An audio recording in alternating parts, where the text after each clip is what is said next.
Previously on Funny Science Fiction. And I remember starting that scene and thinking, oh man, I'm with Scott Bakula. He's such a great actor. You know, shoot, I hope I don't just totally mess up this scene. Hi, this is Patricia Tallman, and welcome to Funny Science Fiction Podcast. The podcast that got you to stop arguing about which was better in the Star Trek versus Star Wars debate and got you to hate us instead. Now, our guest today is someone that you'll recognize from her time on Babylon 5 as Lyta Alexander. She's also been, though, part of Star Trek and Next Generation, Deep Space Nine, and Voyager in various roles. But what's interesting to me is that she also has a background in stunt work, which you can see that work in Jurassic Park and several versions of Star Trek as well. So we are abso-fraggin-lutely excited to welcome Patricia Tallman to the Funny Science Fiction Podcast. Welcome, Patricia. Thanks so much. I am so impressed that you got that castle reference in there. That's pretty good. I am coming up on the episode that you're in like Excellent. a couple more episodes. Excellent. I think my mother-in-law just watched that one. Oh, really? I think had so. such a fun time on that show. I have to say, I went into it. Our stunt coordinator from the Star Trek shows was coordinating Castle.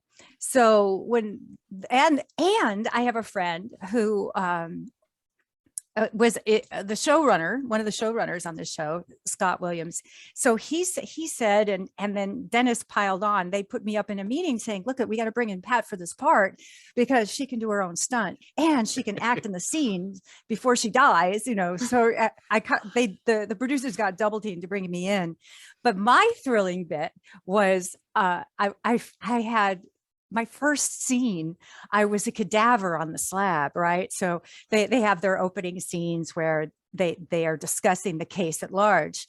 And I had to get up like at 3:30 in the morning to be in makeup at 4:30 in the morning, where they put in the Y incision and make me look all dead but washed somehow. I of course I was exhausted. So then, but they do this lovely thing with the metal table that's in the morgue. They warm the table. They have like a heating, nice warm heating pad on there. And they have raised the table way up high because Nathan Fillion and Katya Stanek, who are the leads, are so tall. So for camera, they raised the thing up. So they had to get me a little steps to, I'm 5'9". I'm pretty tall myself, but they had to help me get on the table. And then I laid down and they fixed the sheets and they put my head on that little, it's a hard like chalk they put under your head. It's kind of like a football chalk. I mean, they put the football on to kick it. And I was so tired while they were setting up the lights that I fell asleep. And then I start to wake up and I realize there's all these people in the room and I kind of crack my eyes open and they're rehearsing the scene. So I'm like, oh, I better be quiet. So, and then I fell back asleep. And the next time I woke up, everybody was gone. They had shot the scene and I had missed the entire thing. I was zonked out. So then I'm sitting up there going, hello. I'm trying to scoot off of the morgue table. I've got the sheet wrapped around me because I'm nude. And I'm like going, I have to hop down, I suppose, because now I'm, 6 feet off the ground. And Nathan Fillion comes running in the room and he says, "Oh, Pat, I am so glad. I'm such a huge fan. I loved you on Babylon 5. I love Night of the Dead." And I'm like, now I'm meeting one of my gorgeous heroes now. I've got a Y incision. My hair's all slicked back.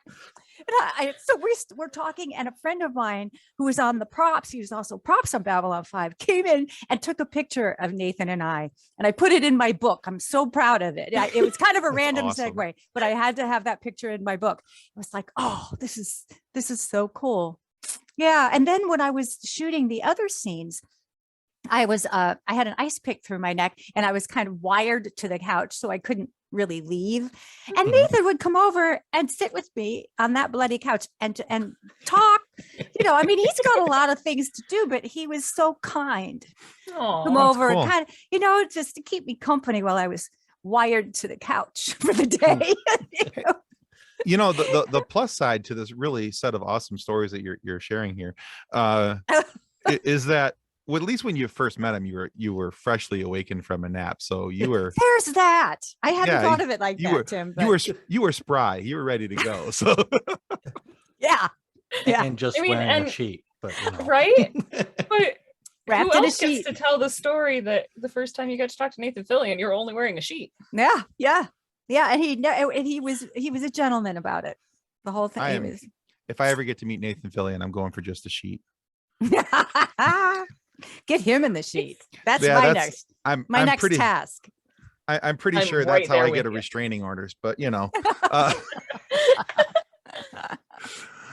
all right. So, Patricia, looking over your IMDb list of projects, there's a lot here to unpack. A lot of things to talk about, because between both work as an actress and a stunt woman, you've been a part of some pretty major franchises in the motion picture and television worlds. Yeah. For those who are playing the home version of the game, we're talking, of course, about Babylon 5, Star Trek, Jurassic Park, Speed, Austin Powers, Naked Gun. We could go on and on. There's so much to talk about. But the first thing I wanted to ask you about was your work in the stunt world.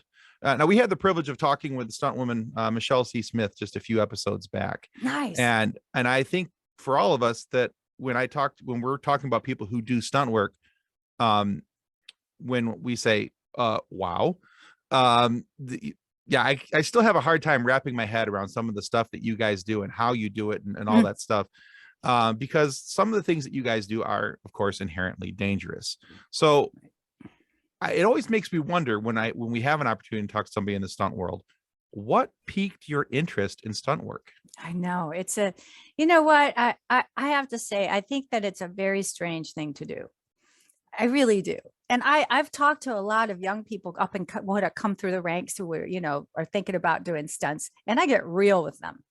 It is not easy. It's kind of a dumb thing to do to your body, just impact after impact over the decades. And you're walking around like like a football player. You've seen these guys when they get older, they're decrepit, they're hurting, they're in pain every day. I'm in pain every day from the stuff that I did as a stunt woman. I've got arthritis. I've got, old broken spots that'll just never be right. But the great thing about doing stunts is that you are a part of an industry. Nobody goes into the film industry and stays in the film industry unless you're an enormous fan and you feel like you're privileged to be part of the magic. It's a very hard way to make a living. So you must really love it to stay in it. Mhm. Right? Does that make sense? Yeah. Oh, Yeah. totally. Yeah. So you've got it. You can't go into it thinking I'm going to get famous or I want to meet Nathan Fillion. You just don't know if that's ever going to happen, right? That's the cherry on top. But the day-to-day grind is a whole other bag of toys. The getting up at 3:30, putting, in my case, I was a single mom, so I would have to either put my son, tuck him in over at my babysitter's house the night before, or I'm waking him up at 3 a.m. So, what's better, what's going to work? It's tough. You make some real major decisions about doing that. So, and you get to be part of the magic that we all love. That's why we're on this podcast right now, because, absolutely. Our shows make life more fun. Right? The shows Yeah. we love, the things we experience. We were talking about Game of Thrones earlier. For me, Harry Potter, Lord of the Rings, these movies and these series, they're uplifting, they're joyful. And that's what I love about Star Trek. Star Trek is like everything's so dystopian now. All the shows are so dystopian, and fair enough. Yeah, we're kind of earning that even as we speak. But We're cusping. Star Trek is hopeful. It's always hopeful. There's this vision of the future that we become smarter. We haven't proven that is a thing yet for the human race, but in the Star Trek universe, we get smarter. So that's, I love that. Always hopeful. Always hopeful. Yeah. Oh, that's great. Yeah. And I agree that is one of the things that I love so much about Star Trek is they are happy endings. They are like exciting, new, we're smarter. We're I like smarter. that. We evolve. We take in uh, other beings and what they need and what's best for all. And it's not just about the bottom line and the money and it's a whole different way of existing. The earth looks like it's healing, it's cleaner, we've got all these clean ways of doing things. It's just really cool. Babylon 5, this other series that I was on, is more dystopian, more realistic, more it's a grittier world. Right. And again, like I said, I think that's fair and there's room for it all, but I really rely on Star Trek too for that good feeling. I want to go on that adventure. I love having that danger. We love those bad guys, but then it's really nice to feel like the ending is going to be a good one. And I feel like that love of Star Trek started at a very young age for you. Right. Sure did. I'm old enough now. I'm 64. And my dad, back in the days when I was a kid, we had one television set. You're tired of hearing these stories, right? One television set, not a bit. three channels, and you had to watch the show when it was on. There was no VCR, Right. there's none of that stuff, right? Right. So my dad, whatever my dad wanted to watch, that's what the family watched. So he loved Star Trek. I was really too young to kind of get it. I didn't understand the significance of, let's say, Nichelle Nichols and her contribution. Oh, absolutely. As a human being and all that she's seen and done. But I started to love the show and I loved Spock. He was my favorite. Oh, of course. But yeah, then I would get together with my cousins and my other favorite show was Dark Shadows, which at the time was like a soap opera on at about 3:30 in the afternoon every day. So we'd have to run home from school in time to turn on Dark Shadows and watch that cheesy show, which is hilarious. They'd close the door and the whole set would it would wobble. The boom mic is in the scene and then it would go. They realized it was hilarious. But so we would play with our Barbie dolls, our Barbie and Francie with her twist and turned waist. We would play Dark Shadows and Star Trek. That was actually something I had read on the Star Trek fan site, Memory Alpha. That story about you playing Barbies with your cousin. And I think that's fantastic. I think that is absolutely wonderful. I think it's interesting that we can set something that we love in our minds so young and then make it happen, because how it cannot be a coincidence that my career is science fiction and horror. I didn't set out to do that. I was just trying to get any job I could get. Right. I'm taking any job I could get. And the fact that those genres just became my life is pretty remarkable. So when you were running home from school, it was uphill both ways, right? In the snow, barefoot. Right. 10 miles. Right. I have to admit that now that I know that you played with Barbies and it was Star Trek themed, all I can envision now is Captain Ken and Barbie going to Malibu Barbie's Enterprise hideout. We didn't have any Kens, so I made my old Barbie doll the Klingon, and I would put like aluminum foil, crunch it up on her head, and make it make her the Klingon. And then my Francie, I would take the aluminum out of spearmint gum wrappers, and I'd make little tiny costumes for her out of that, so she'd have a LeMay costume. Yeah. And that's what we did. We would just make clothes out of stuff. Yeah, that is so cool. So as I'm bouncing between screens, realizing that you performed at the Red Barn Theater in Saugatuck too. Sure. Oh my God. As Michiganders, all three of us are from Michigan. Yeah. All of us. No. Yeah, we're all all from Michigan. Oh, that's wild. Yeah. That's so great. I just saw it in your bio on IMDb and I'm like, wait a minute, I know that. Yeah. That's where I got my equity card. Yeah. I've been to the Red Barn. It's only about an hour, I think an hour and 20 minutes south of my house. So it's about an hour from my mom's. That's crazy.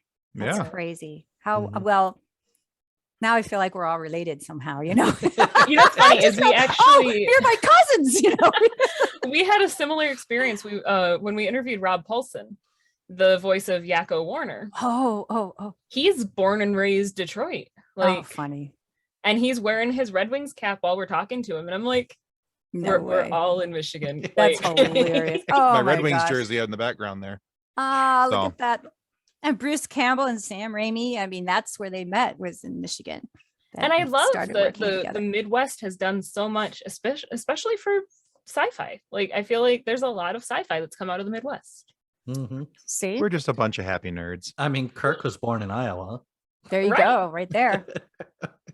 I have friends who, when they got married in California, drove back to Michigan, and their cross-country trip was their honeymoon. Aww. And they stopped in the future birthplace of Captain Kirk. Oh, I love that. Yeah, that's pretty cool. It is cool. So I just, sorry, Nick, playing Star Trek with your Barbies. Yeah. What was it about those shows that after you got to the age where you understood their significance a little more, what was it that inspired you? What was it about those shows that kept you interested in them? Oh, that's a really good question, Kathleen. I don't think anybody's ever asked me that. I think that part of it is I love stories where there's an average person and then there's this extraordinary circumstance and they have to rise to the occasion. Like all the stories we love are like that, you know. It's obviously Star Wars, it's the hero's journey, but I didn't know that back in the day, obviously.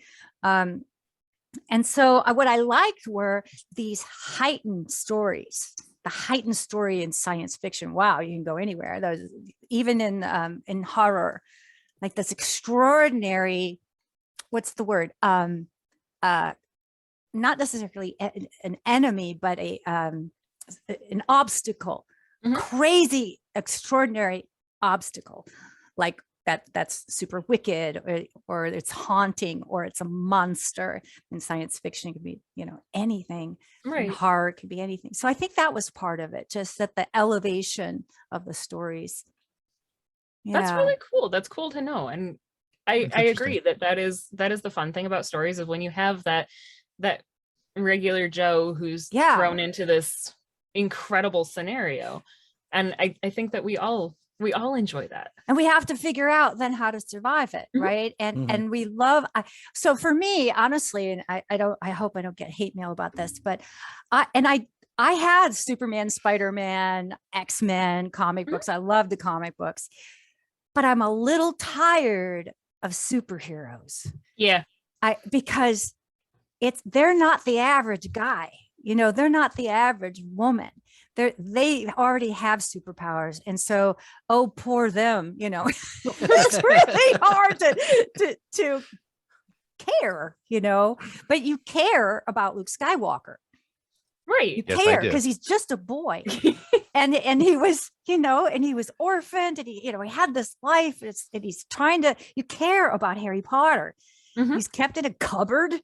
Oh my God. Right. You know, we care about those stories. So he lived with the Dursleys. That was horrible. I know. I know. And there's Dursleys everywhere. There are. As you grow up and you realize that the Dursleys are real. They're everywhere. I'm gonna need you guys. Nick is just like shaking. He's laughing. I'm gonna need you guys to use your Muggle words, because. Hey, but you did it. You understood a reference. I understand the reference. I just know that it's something I don't understand, and that it's not. I'm apparently a Muggle. That's what I know. Oh, for sure. Or nomads. You could say nomads too. I will say, they are doing a lot of stuff with the superheroes and stuff, and like almost everyone's like, oh, let's do superheroes. And I definitely see where you're coming from. Like, it's starting to not be the thing anymore. They're starting to not be super anymore. Yeah. Well, how many superheroes can we have? And then the other thing that upsets me, okay, and fair enough, Tim, that's fair enough. But the other thing that upsets me is whenever you have the supervillain and the superhero, then all the average people, their cars get smashed, their buildings get smashed, they die, their dogs get run over, and they're all like, dude, we're right here. Nobody ever thinks about the collateral damage going with superheroes. On. Right. And my favorite lingerie shop just got smashed. I mean, come on. Right? God. Inconveniences. Yeah. I always love it in the superhero movies when after all that happens, they all come out like, "Thank you for everything. That was awesome." I know, right? But in reality, yeah. You just did thousands upon thousands of dollars worth of damage. Yeah. I feel like there was New a York show gets that wiped out all the time. Right. It's in perpetual construction. New York and London. Those Yes. And London gets the superheroes and the aliens. I mean, that's just I know. And James Bond comes through with the super Doctor Who villain. has screwed that town over so much. Oh man. Oh, Different time zone. I mean, different different time times. That's zones, I was just but- thinking that. Yeah. different times, but it just, it Over the like, centuries, yeah. Yeah. Once every couple years. Well, it's time to do London in again. Have they rebuilt the eye? Okay, we can go back in. we can destroy it again. And go. Yeah. So, Patricia, we all have a hidden gem that is like close to our hearts of sorts. What role that you really enjoyed that was like your hidden gem that you have done that we I don't should think be aware of anyone or has ever something? asked me that either. We try to be original. It doesn't always work, but we try. And that's what counts. I would the first thing that pops into my head, I don't know if this counts, but it would be a play that I did in New York City at the Riverside Shakespeare Festival Theater Company. And I played Rosalind in As You Like It. And I was so enormously proud of that, just for, first of all, learning all those lines. Holy smokes. But the play itself is just this epic from start to finish. It's just for the character of Rosalind, it's just racing from scene to scene to scene, and it's just a powerhouse role for an actress. And I was really, really thrilled to be able to do it, and now no one will ever see it. It's that ephemeral theater experience. It's you got to be there. Yeah. Which play was it? It's As You Like It by As You Like Shakespeare. It. Thanks for Okay. asking. Okay. Yeah. Okay. Mhm. Well, that's cool. Shakespeare is not an easy thing to learn. And it was one of the reasons I got into this business and got into becoming an actress was being on the stage, and Shakespeare was a huge reason for me. That's why I think I love Armin Shimmerman so much.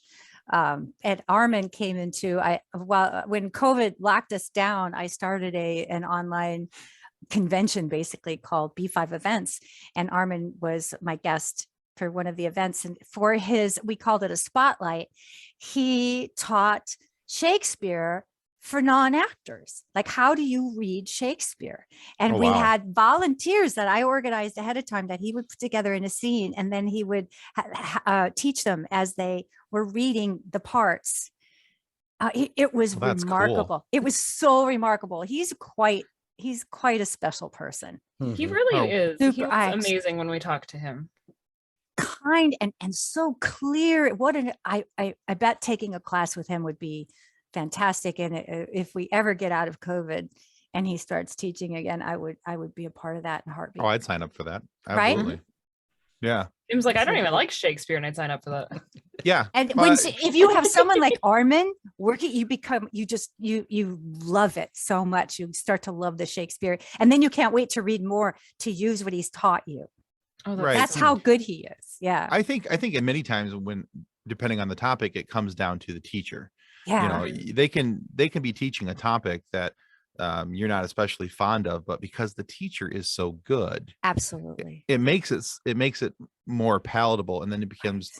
Now, that never worked for me with math, but I think it could work for Shakespeare. I have the same. I'm the same, Tim. It never worked for me with math. Once the devil put letters in the numbers, I was screwed. So I just didn't. Yeah. They don't belong together. no. No. Sorry, So- I had the opposite problem. Nick, there needs to be people like you because of people like us. Right. Yep. So then we say, here, give it to Nick. Right? Exactly. Nick can do it. We'll deal with the words. You deal with the numbers. Like, Yeah, I have been kind enough to pass on my mathematical issues onto my children. Oh dear. Yeah, I was hoping that at least one of them would break the genetic trend. So far, I'm 0 for 3. So I say so far like there's another one possible that ship has sailed. But yeah. That's all right. Yeah, Your kids are cool. There's other things that we're strong at. That's why we have calculators. Exactly. And the number of stupid teachers with you're not going to carry a calculator around in your pocket. Right? Yeah. I saw that meme. I want to go back. Face, Kathleen. I'm so annoyed by it. I so want to go back to my high school math teacher and be like, lesson learned? Right. Like, what's your job now? I graduated in 2010 and I was still having teachers in 2010 tell me, you're not going to carry a calculator around your pockets. It's called a cell phone. Wow. I had a BlackBerry back then. I had a calculator on it. There were calculators and sure. The way that I got through math in high school was I found out that you could Google the equation and Google would solve the equation for you. Wow. See, that would have been helpful in the 90s. Or in the 1960s. They barely had Google in the 90s though, Tim. You know what? Nobody asked you. I am older than Google, Tim. Nobody asked you, Kathleen. All right. So, well, Patricia. Fun listening to young people. Yes. Keep trying to remind myself why we keep her around. Anyway. I don't know. I really don't. If I could get rid of me, I would. Oh, no. She's the little, but I'm stuck with me. She's the little sister we never wanted, but yet we have her in. You're way too cute, Kathleen. They would. Oh, thank you. I need that soundbite. I'm just going to keep that soundbite for the rest of my life. That will get clipped. So, Patricia, to be completely honest, I haven't ever watched a lot of Babylon 5, and I'm not biggest. I'm not the biggest Trekkie in the nerd herd here. But two things seem to be pretty evident to me as I look at the shows that you were on, and I kind of compare some of the things between the two franchises. There's some major similarities between Deep Space Nine and Babylon 5, and it seems to me that the fandom of Babylon 5 is pretty ardent in their appreciation for that series, that show. Now, let's skip all the controversy if one show is like the other, and there's claims going both directions that, from what I read online. It's kind of an interesting conversation, by the way. Well, I know what happened. I was there. Okay, well, I was going to skip this. I was going to skip this, but yeah, inquiring minds want to know. And I know that it's out there somewhere. I think what's happened between the B5 and the lawsuit between is that it got resolved out of court and they're no longer allowed to talk about it. But at the time we knew what was happening. I mean, Joe Straczynski, who created Babylon 5, had written this show called Babylon 5, and he took what it was then called a Bible. He was he's the first to do a 5-year arc. J.J. Abrams, Josh Whedon, Rockne O'Bannon, they all give kudos to Joe for being the first one that had the chutzpah. Did I do that right? I hope so. Sounds good to me. To push this idea of a 5-year arc. And he took this Bible to Paramount, who is the logical studio to take on an epic sci-fi series like this called Babylon 5. And they held on to that Bible for a year. And then they returned the Bible back to Joe and said, nah, we're not going to do it. And then they started production on Deep Space Nine. It wasn't hard to trace. It wasn't hard to figure out. It was really obvious at the time. And so Joe, the B5 team raced into production in this with, like $10 in the bag. And Paramount got ahead of them because they have their Paramount. Sure. And so Deep Space Nine was released just weeks or a month before Babylon 5 came out. But there's crazy similarities, and there's a lot of difference. Obviously, the shows are very different, and that's a good thing. I think there's room to enjoy both shows. I was working on both sets at the same time. I didn't talk to anybody about it. I'd work over at Babylon 5 one day. The next day, I'd be dressed up as Dax on Deep Space Nine. And I was at craft service getting a cup of coffee. And I saw one of the producers, one of the Star Trek producers. He worked on all the shows. I won't say who, but was kind of looking around, and he, kind of casually approaching me at the craft service table. And he said, "I love you on Babylon 5," and then took off. And I was like, how does he even know who I am? I look like Terry Farrell right now. I've got long dark hair and freckles, and I'm in a blue uniform. I mean, what? It was the weirdest thing. That's awesome. But great though. But B5, like I said, had this very gritty, dark dystopian thing going on, and clearly Paramount wanted to stick with the Star Trek version of that. They did try to bring in some color, like with the Ferengi, and getting, having something going on with that. But yeah, that's what happened. So did Terry stunt for you in Deep Space Nine? Yeah. That would have been funny. Yeah, that's a way better answer to any of the question I was going to ask. So we're just going to go with that. So. Oh yeah, it's not terribly mysterious. And Joe and Majel became friends. Majel came on our show. She had a character on the series. That's cool. Yeah, yeah. So they worked it out. And I think because the shows ultimately were so very different, it was right. So similar. I think they settled at the beginning. Yeah, I think they settled, and part of that was we can no longer talk. So we can no longer speak of this. We're no longer speaking about this. But no one has approached me with that. So it's in the hushed tones of the corners of the nerdiverse. Yeah, I thought that was pretty well understood, but maybe not. Well, I think maybe not for me, perhaps, because I'm coming in from the outside. These two can vouch for my lack of Trekkiism. Coming in as a Star Wars fan. Yeah. Yeah. I'm pretty hardcore into the Star Wars camp. So as I sit over here with my pew pew shirt on, obviously Star Wars is amazing. I mean, it is incredible. I remember taking my little brother when Star Wars first was happening, and then we heard about this thing. I was like, oh no, I was too cool for school, and so I didn't want to be as goofy about it as he and his friends, but I had to take them. And we stood in line, which had never happened before. Nobody stood in line for the theater. Right. In those days, nobody. There was this line, and we were in line for like 45 minutes, and boy, was I cranky about that. I was like, what? But I'll never forget sitting in that theater, and the sound starts, and that the words chord hits. You lose your mind at that moment, and then for the rest of the next 2 hours, you're just mind blown. I went back to see it like 3 times before I headed off back to college. I was just like, oh my god! But I love that even now you hear that first, and your brain's just like, yay! Yeah. Star Wars. Yeah. My brain goes, yes, please. More. Yes, please. Yes, please. More. Absolutely. What's funny is like I've seen the things on TikTok of the like, what does this note trigger in your mind? And it's like emo music and punk music, and I'm like, oh yeah, I know that song, and I know that song, and I know that song. And somebody did it the other day, and the first chord of the Star Wars song hit too, and I'm like, oh, yay!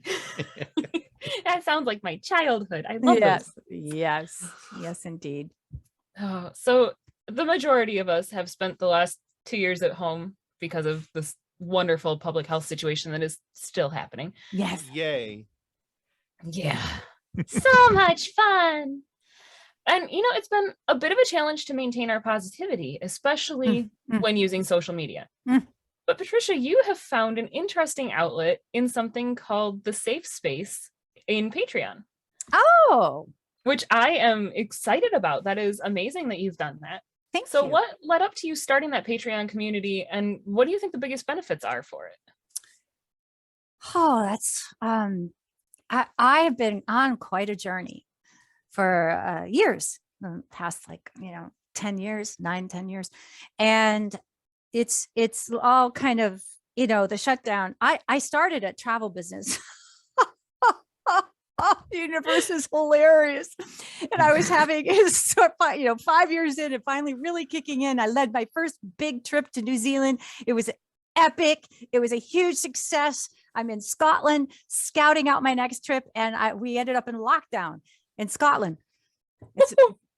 It was kind of Could be a worse remarkable. place to be locked No, it down. was awesome. Actually, it was really, really awesome. But then it was like we finally get back home.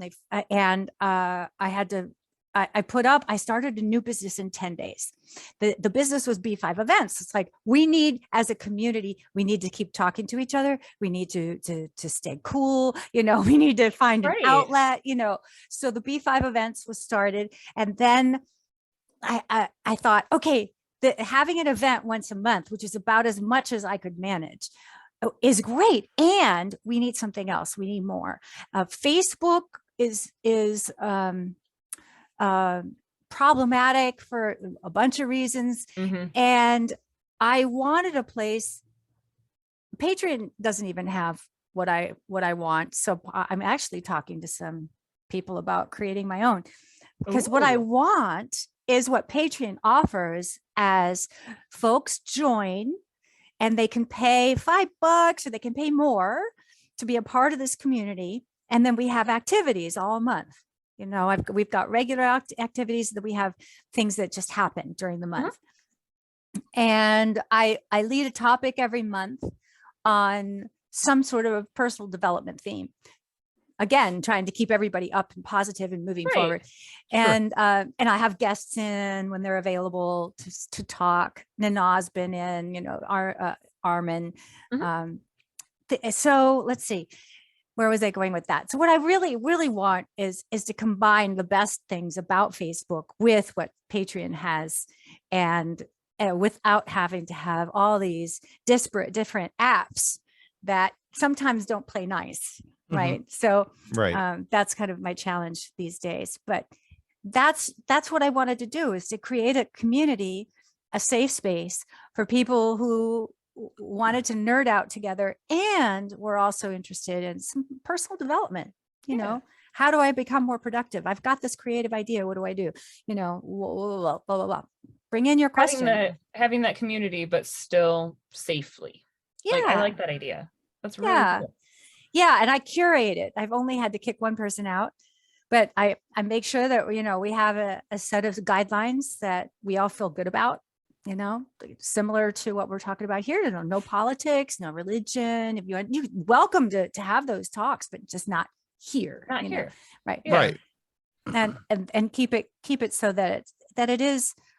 What's the word? It's always working towards the positive. It doesn't mean that you're not having a bad time. Like one of our members went through a really hard death with his grandma, and that we'll grieve with you. We'll sit on the curb and cry with you, right? Right. We're not going to solve your problem. Can't fix that, but we can be with you, and that's the you can point. acknowledge it. Yeah. Absolutely.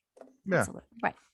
And as we've mentioned, we have the Funny Science Fiction has a very large Facebook group, and that is a hard thing to manage. All three of us are on the moderator admin side of that, and it is a constant battle. It's like wrangling cats.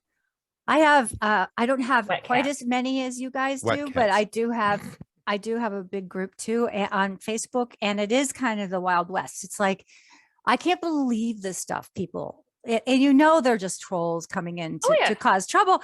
And we try to kick them out, but there's, I can't, like you have found. So that's why I like the Patreon is very specific. And I feel good. I don't know if you guys have a Patreon page. I haven't checked you out like that yet. But if people are chipping in a few bucks, then that means something. That means that they really want to be there. And that seems to make a difference between what's just free. And that's cool too. And I have that. But if you want to get into this deeper discussion and you want more community, then it's really nice to contribute towards that, because I pay an assistant. I pay Patreon. I pay PayPal fees. I pay, and it's my time. Right. And I really appreciate being supported so that I can spend the time and research these topics and run these workshops. And yeah. That's really cool. It's making me grow too as a person, and making me step up. So speaking of social media, our Facebook page over 185,000, as Tim was mentioning. Kudos. And it is just filled with meme after meme after meme. And it's usually this universe and this universe smashed together, or this character and this character. So which two of your characters would you like to see come together to either become nemesis or to work together? Whoa. You guys got a lot of interesting questions. We try. Two characters. Let's see. It's interesting because both Barbara in Night of the Living Dead and Lyta from Babylon 5 were kind of stunted development creatures. You know, they're these women that had either been controlled or didn't have a lot of life experience. And then they both find some strength. And in Barbara, it's looking for the weakness in the zombies and finding a way to overcome that and figure out an answer there. And for Lyta, she'd been what's the word? Abducted and adjusted by aliens. So she's no longer just a human, and her life's really not her own, you know. So I don't know. Maybe those two would be interesting to see go toe to toe as nemesis, because I wonder what they would bring out in the other. You know, when you have to collide, you're forced to grow or be destroyed. So that would be kind of interesting. Not that the problem with Lyta is she's kind of like one of those superheroes. Like when you have so much power, where do you go with that? Right. So it's not so What's much your that ceiling? she would be vanquished in that sense, but maybe her humanity could be reached and developed. That would be interesting. Yeah. Okay. Is that an answer? That is an That's answer. a I like very that. good answer. Okay. Yeah.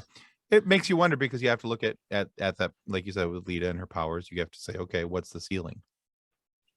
Right. Or that person has to grow so much that their power becomes secondary to who they really are. And then I don't know, you know, I think that's where it gets interesting with the superheroes is they have dilemmas that they're trying to face. Tony Stark, I thought, had a really interesting arc in that he finally faced his own weaknesses and his humanity, as opposed to just his ego and his curiosity and, you know, him thinking he always knew the right thing. He had to take a turn that he didn't expect to having to, and he paid the ultimate price for that. Yeah, it's kind of interesting. So another one of the things that we like to do with our social media group is that on Facebook, we like to try and involve them with our interviews as much as possible. So earlier this afternoon, we posted a picture of you as Lyta from Babylon 5 and said, hey, today we're talking with Patricia. Is there any question you would like to ask her? And so we've each selected a question from one of our Facebook members. And if you don't mind, we'd like to share these with you and get your take on them. Sure. Thank you. All right. So the first one comes from Mitchell Parsons. He wants to know how you feel. How does she feel about the reboot of Babylon 5? Right. I'm super curious. I mean, like I said, Joe's the guy that gave us the 5-year arc and these epic, long, thought out storylines that we've all come to love.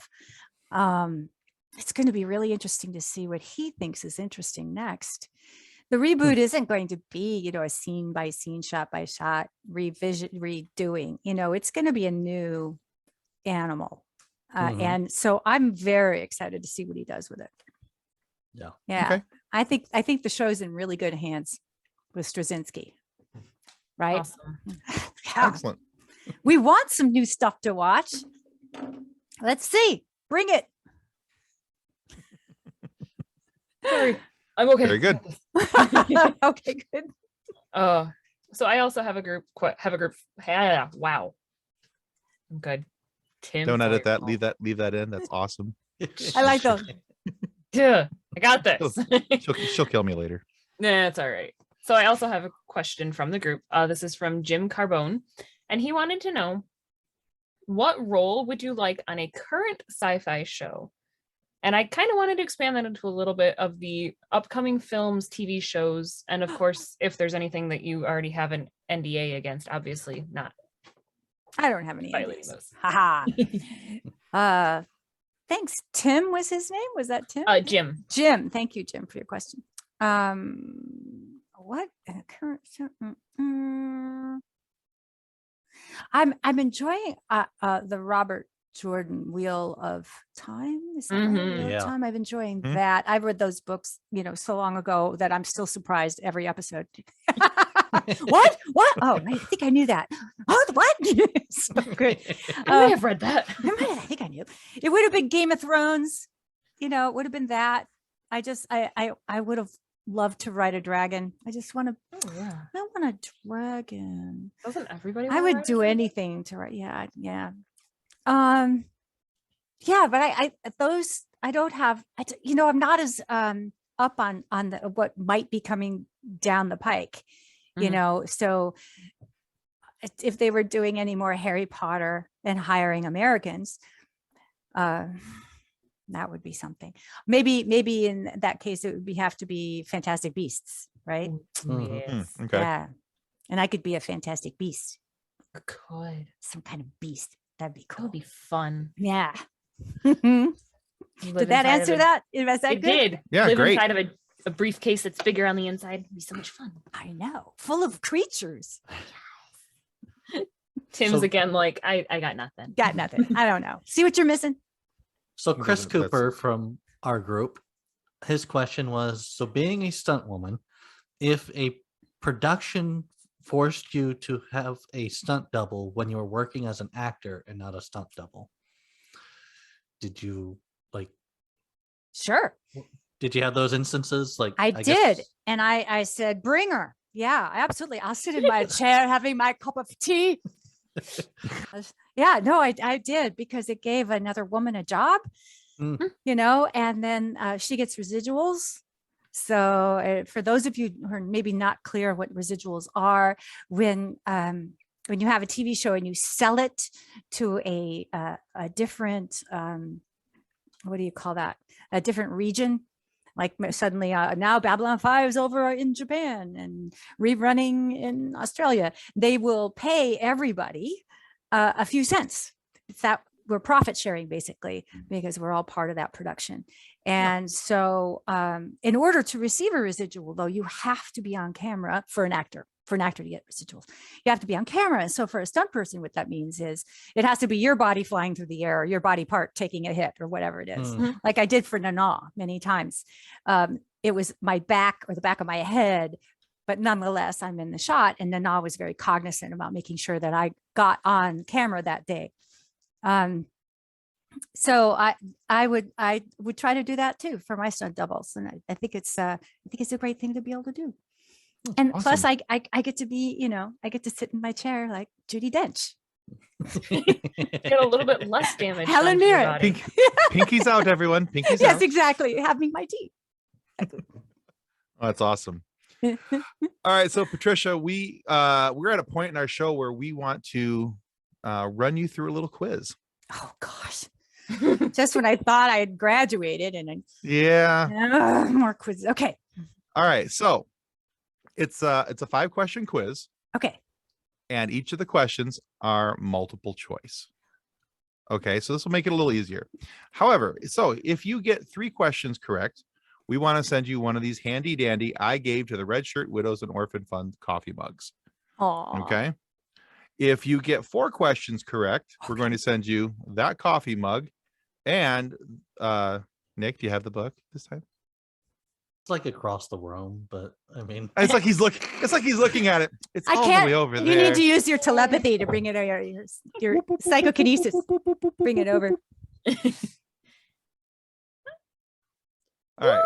And so if you get 4 questions correct, we're going to send you the coffee mug and that book, which is Drayton's book. Yes.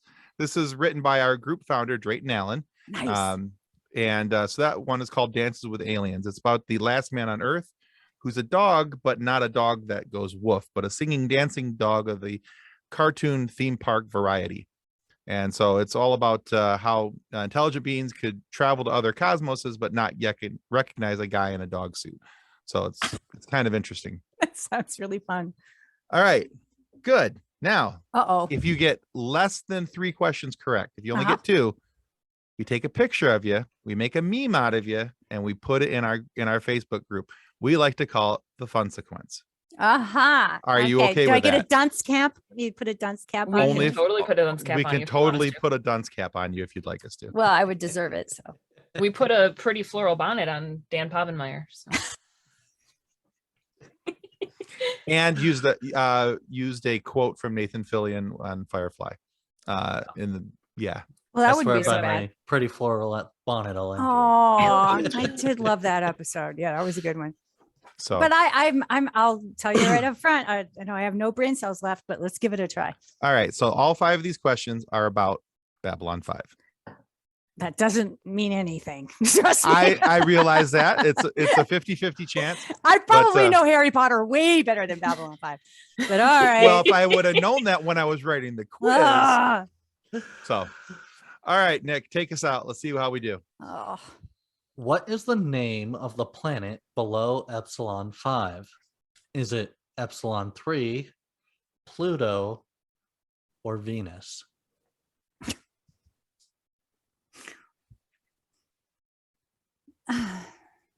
Epsilon 3.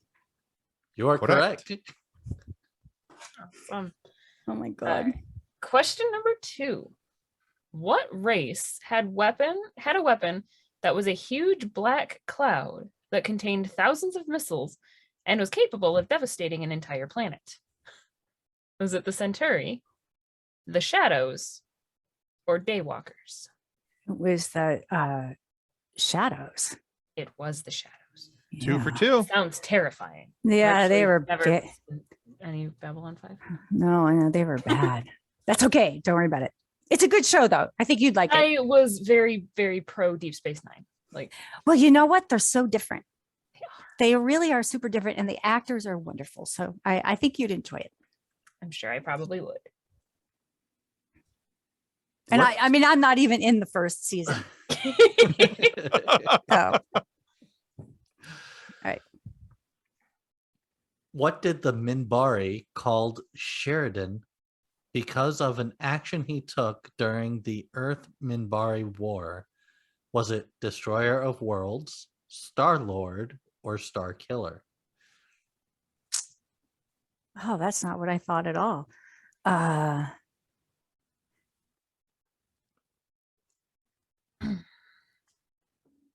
Star-Killer. You are correct. Very good. Yeah. All right, that's 3 questions. So you are safe from the meme verse. You have survived from. You're not going to be a meme. You get a coffee mug. We send you a coffee mug. I'm so excited about that because having been a red shirt many times, there we go. There's even t-shirts. The fun fact about Star Killers, that's actually also in Star Wars as well. It was originally going to be Luke. Star Killer became Luke Skywalker. I didn't know that. Thanks, Tim. Yeah. Fun fact. Making Star Wars connections. Yay. All right. I told you they're in the same This universe. episode wasn't a total wash for you, Tim. Yes. All right, question number 4. What is the name of the organization who is responsible for hunting down rogue telepaths? That A, Titans, B, Warlocks, or C, Psycorps? Psychor. Correct. Yeah. Just for Bester. reference sake, the A and B were from Destiny 2. So So Nerd, Tim. Star Trek, nerd. Bester, who was one of the heads who was always trying to trip me up, was played by Walter Koenig of Star Trek. Ooh. oh, neat. Chekhov in Star Trek, yes. Nice. And for fun, what is the name of the Earth Force fighters? Is it Star Furies, Star Babies, or Star Wars?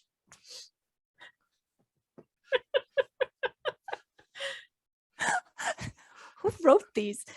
There's Star Him. Furies. But I wanted to say Star Babies just because that's the best. And you had to say Star Wars. Too. Of Well, course. yeah. Right. I mean, come on. Thank you for making it easy for me. So you mentioned Chekhov, and that's my one little Funko that's on my desk. I have there's some I mean you will recognize actors in Babylon 5 because so many of the guest stars of the day, also guest starred on both shows on Star Trek and Babylon 5. That's cool. Nice. Yeah. But Bester was a regular character, and he was a very popular guy you love to hate. Mm-hmm. Yeah. I can imagine. Excellent. So on our quiz, Patricia, you went 5 for 5. So at the end, after we're all done and we sign off, stick around for a couple extra minutes. We'll get your shipping information, and we do want to send you the book and the coffee mug. Okay. Oh, that is so sweet of you. Thank you. So, and just for kicks and giggles sakes, guys, there will be a link down below for the Red Shirt Widows and Orphans Fund. So you can not only buy the merchandise, but remember that merchandise, 100% of the profits does support the Wish Upon a Teen Foundation. Oh, that's very sweet, you guys. Cool. So Patricia, thank you so much for being on the show today. Where can our listeners go to find out more about you, and what are some things you're working on now? Oh, that's so, I appreciate it. Well, right now I run every Christmas. I have for almost 30 years, something called Be a Santa, which supports a foster family agency here called the Penny Lane Centers. And they support kids all over California. And these kids are really special. The kids we work with have been so abused, they can't be placed in regular foster care. So it's been an organization very near and dear to my heart. And they have created programs that have been groundbreaking, including kids of all genders, of all sexual identities, and helping kids with their mental health, as well as all the other things that kids need. And those programs have been shared all over the United States for free. They just give them away, like, here, we've tried this, it's working. So here, use it for your agency and see if it doesn't help your kids. So that's something that I've got going on right now. And it's all been crowdfunded since before crowdfunding ever happened. The fans have all completely created this, made Be a Santa happen. So that's just beasanta.org. And all my links are in a link tree that you can find in my bio on Instagram. Instagram is just Patricia Tallman .rocks, because I'm a rock hound, not because I am a rock star, but that's all good. And in that link tree, you'll see I have a book for sale that I wrote about my 5 years on Babylon 5 and everything I was doing in between, including Jurassic Park and a lot of Star Trek. And I've got an auction going on right now. A couple of us, my friends who have been on series like Babylon 5 and Star Trek, are selling some memorabilia. I personally am moving. I'm selling my house next month. I'm putting it up for sale and I'm going to move. I'm not going to buy another house. So I'm going to hit the road and travel the world as far as COVID lets me. And that means I don't want to put stuff into storage. I'd rather get in your hands, the fans who would care about this stuff, rather than letting it rot in storage. So check out my eBay. And I've got a couple of crew jackets up right now, a Deep Space Nine crew jacket, Babylon 5 crew jackets, Creepshow 2, stuff like that. Stunt Women Association jacket. So check that out. I really appreciate all your support. And my Patreon group is in that as well. My Patreon link tree is in the link tree. If you're interested in being part of a community and that's positive and uplifting, and that we work on personal development tools, I'd love to have you. Awesome. So, thanks so much, you guys. This is really sweet. We will make sure that we put all of those links in our episode description so that our viewers and our listeners can find you. Perfect. And we want to remind everybody that if you haven't clicked the subscribe button yet, now is the perfect opportunity to do so, because subscribing ensures that we get more amazing guests like Patricia here today to have these great conversations with and funny moments for you guys to be able to listen to. So please subscribe. It's going to help us out more than you guys can ever really imagine. And be sure to check out Patricia's links as well. Go check out her eBay auctions, all that stuff. There's some cool stuff to be had there. Now, if by some chance you aren't happy with the content of our show today, please feel free to lodge a complaint with the head of our complaint department, Lyta Alexander. Lyta is a 6th generation telepath who knows if you're complaining just to complain, or if you have a good reason for your complaint. Either way, once she's come to that conclusion, she will have the offended parties hunted down by the Psychors and dealt with. And frankly, that's all we're at liberty to discuss with you at the moment. It's not pretty, or so we've been told. We fear for our lives. Oh, yeah. It's so great to support the Funny Science Fiction podcast, because this takes a lot of time and technology and effort on their part. So it's really, every dollar helps. You don't have to be, to have deep pockets to be supportive and enjoy this show. Thank you. Well, thanks again, Patricia. It was certainly a joy having you on the show. Thank you for having me. I hope I can come back sometime. We'd love it. Definitely make that happen. See where I am in the world at that point. Who knows where I'll be? I mean, that'll be such an adventure, though. Mm-hmm. We know a guy who does the scheduling. I'm sure we could work it out. All right, everybody. That's Funny Science Fiction. Thanks for watching. Thank you. Goodbye. Bye. Our show is brought to you by our charity sponsor, the Red Shirt Widows and Orphans Fund, which supports the Witch Upon a Teen Foundation that helps out sick kids when they need it most. And just imagine the comfort you'll give Red Shirt crewman number 42. You'll know that when he puts on the red shirt and joins Vivian Marchand in the highway bed, only to be found dead, that he didn't leave his family destitute and without hope, because the Red Shirt Widows and Orphans Fund has his back and what's left of his bed sheets. And speaking of sponsors and show partners, check out this short video from our good friends over at Level Up Lightsabers.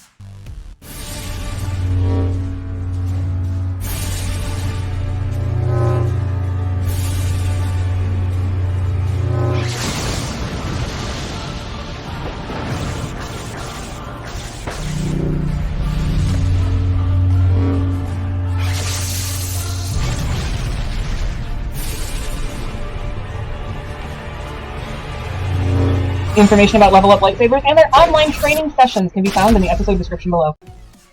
On behalf of the rest of the hosts of Funny Science Fiction, we'd like to thank you for listening to this episode. If you'd like to be a guest on one of our future episodes, please contact us by means of our Facebook group, Funny Science Fiction. You can find us on Twitter or Instagram using the handle @FunnySci-Fi, or you can go to DraytonAllen.com and click the Contact Me link at the bottom of the page. Thanks again. Hope you enjoyed the episode.